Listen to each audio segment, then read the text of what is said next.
এখান থেকে কি করতেছেন আপনি? এটা কি কিনেছেন? এগুলো নিয়ে বেআইনি, আপনি জানেন? আপনি জানেন এগুলো না বেআইনি? টাকা আসছেন কেন? জানেন আপনি বেআইনি না এগুলো না? কি পরে আসলো? এটা কি আপনি নেওয়ার জন্য পরে আছে? আপনাদের জন্য, মানুষের, আপনাদের মতো মানুষের জন্য এই আজকে বাংলাদেশের এই অবস্থা, জানেন? মানুষে বেছে ভাই একটাও নেন ভাই, দেন তো। হেরে আপা নিজে বিপদ আছে, আপনি বিপদে ফেলাইতেছেন।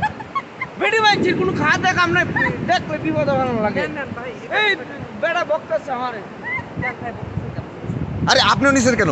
আমি নিয়ে নিতে ওনাকে দিচ্ছি। আপনি নিতে বলছেন ওনাকে? ভাই এগুলো আপনি নিতে বলছেন? আপনারা, আপনাদের মতো মানুষদের জন্য আজকে এই ইয়াতে কোনো তিমি মাছ নাই। ভাই এই সাগর আজকে মরুভূমি হয়ে যাচ্ছে আপনাদের মতো মানুষদের জন্য। আপনাদের মতো মানুষদের জন্য এই এই সি বিচ মরুভূমিতে পরিণত হচ্ছে এবং কদিন পরে। একটা কথা কমু। আরে কি কথা কবেন? সুন্দরী মহিলা কইছে আর টুকা দিতাম, মাফ করে দেন। সুন্দরী মহিলা তো সুন্দরী মহিলা, মাফ করে দেন। সুন্দরী মহিলা দেখলে আপনার এগুলো দিতে মন চায়? মাফ করে দেন। আচ্ছা ঠিক আছে, আসেন আপনার আগে আগে আগে আগে আপনার থানায় নিব, চলেন। মহিলা নিয়ে এই ধরো, এই থানা নয়। সাগরে ডুববা মরে। আরে না, এই